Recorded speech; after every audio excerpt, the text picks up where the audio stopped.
पानीपत के शहरी विधायक प्रमोद विज ने गवर्नमेंट मॉडल संस्कृति स्कूल के प्रतिभावान छात्रों को सम्मानित किया।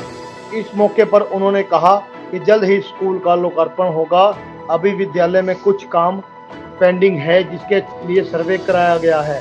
उन्होंने बताया कि सरकार ने अपने वायदे के अनुसार भव्य स्कूल का निर्माण कराया है जिसमें लगभग 3000 से अधिक बच्चे शिक्षा ग्रहण कर रहे हैं।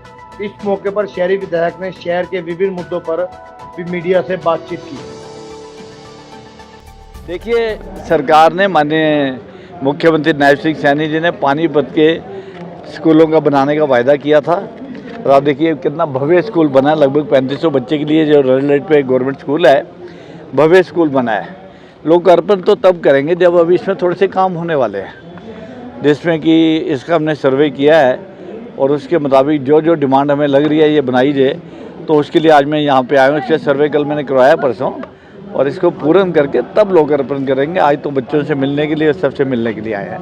सर, ये विभाजन विभीषिका बनाई जाएगी बीजेपी की ओर से, लेकिन ये बात हमेशा कही जाती रही है कि पास्ट को अगर आप भुला दो, वर्तमान में जियो और भविष्य सुधारो। पास्ट को भुलाएंगे समन्वय बनाने के लिए, भाईचारा बढ़ाने के लिए भुलाना भी चाहिए, लेकिन अपनी आने वाली पीढ़ियों को ये बताना बहुत ज़रूरी है कि हमारे पूर्वजों ने किस तरह की यात्राएं सही, किस तरह से उन्होंने यहाँ पे माइग्रेट होने के बाद किस तरह अपने परिवारों का पालन पोषण किया, किस तरह अपने बच्चों को पढ़ाया, किस तरह आगे बढ़े।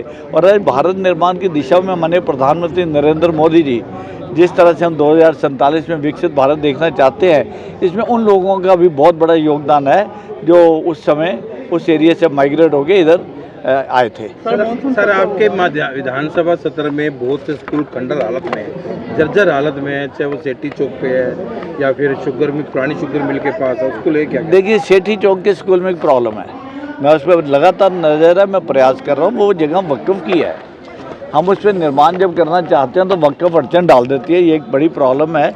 लेकिन आप देखिए, आने वाले समय में इस हफ्ते के अंदर अंदर 5 बड़े स्कूलों में और काम करने जा रहे हैं। जैसे एक मैंने आपको इसी स्कूल का बताया, यहाँ बहुत सारी भी कमियाँ हैं। भवन अच्छा बन गया है, लेकिन उसके बावजूद कुछ काम ऐसे हैं जरूर करनी है, काम है, उसको पूरा करेंगे। इसी तरह माल्टन का अगर आप स्कूल देखें, ग्रैंड प्लाजा के बराबर में भवन पहला बन गया, बहुत अच्छा भवन बना है, करोड़ों रुपए की लागत से। सरकार इस टाइम बच्चों की शिक्षा पे विशेष ध्यान दे रही है।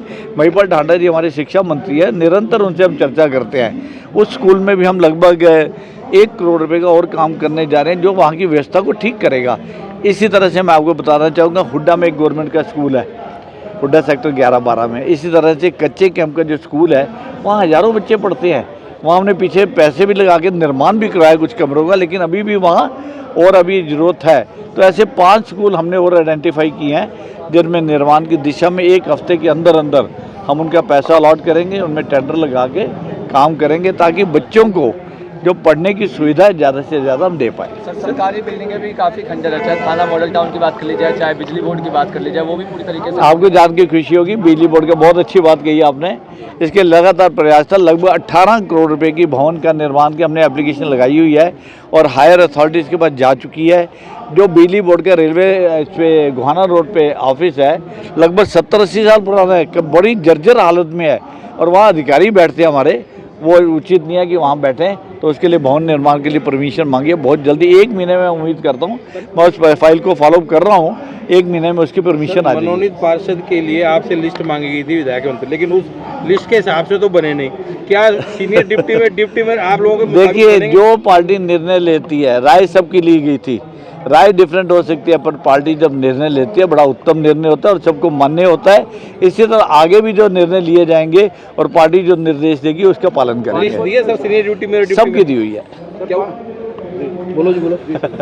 सर, पानीपत में नगर निगम निरंतर कार्रवाई कर रहा है, शहर में काफ़ी व्यवस्था सुधरी थी, पर अधिकारी पर डर रहता है कि कोई प्रशासनिक या सरकार के द्वारा कोई कार्रवाई ना कर दे उनके ऊपर, इसलिए वो थोड़ा डर जाते हैं। क्या उनको सपोर्ट रहेगा सर? नहीं, देखिए, जो काम ठीक नहीं करेगा उसको सपोर्ट क्यों करेंगे, और जो काम ठीक कर रहा होगा उसको सपोर्ट करेंगे। यहाँ दीपक राणा नाम का एक इंस्पेक्टर है, या DTP है क्या है निगम में, मुझे एग्जैक्ट पोजीशन नहीं पता है, हमने उसको क्या प्रयास करिए कि शहरों को जो है ठीक तरह से व्यवस्थित करने की कोशिश करें, ट्रैफिक का सहयोग करिए। सैनी साहब उसके इंचार्ज हैं, हमारे डीएसपी सैनी जी। और शहरों में देखिए बाज़ार वाले लगातार हमें कह रहे हैं, रिटर्न में दिया हो रहा है कि हमारे बाज़ारों को ठीक करिए। तो हमारा प्रयास है, सबके सहयोग से सभी बाज़ार हम ठीक करने की कोशिश में हैं। 11 तारीख को मौजूद रहेंगे सर? बिल्कुल बिल्कुल रहेंगे, मंडे है। मनोनीत में तो नहीं देखिए पत्रकार आप भाई अपनी टीपीआर बढ़ाने को ना बहुत चुस्त हो। मैं आपको बताता, एक पत्र समाचार पत्र ने लिखा कि प्रमोद विधायक ने खुद तो आया नहीं, बेटे को भेज दिया खाना पूर्ति के लिए। लिखा, पढ़ा आपने? अरे भाई उनसे पूछो, आप सबको पता है कि मैं मंगल और बुधवार को पानीपत में नहीं होता, क्योंकि मेरी एस्टीमेट कमेटी की मैं चेयरपर्सन हूँ। मंगलवार की मीटिंग होती है, बुधवार की 2 कमेटियों की मीटिंग है, 4 कमेटियाँ हमारी मंडे और ट्यूसडे में है। मैं यहाँ रह ही नहीं सकता, और अगर किसी वजह से रहना होगा तो हमें स्पीकर साहब की परमिशन लेनी पड़ती है। तो इस बार 11 तारीख को सोमवार है, डेफिनेटली आपके बीच में रहूँगा।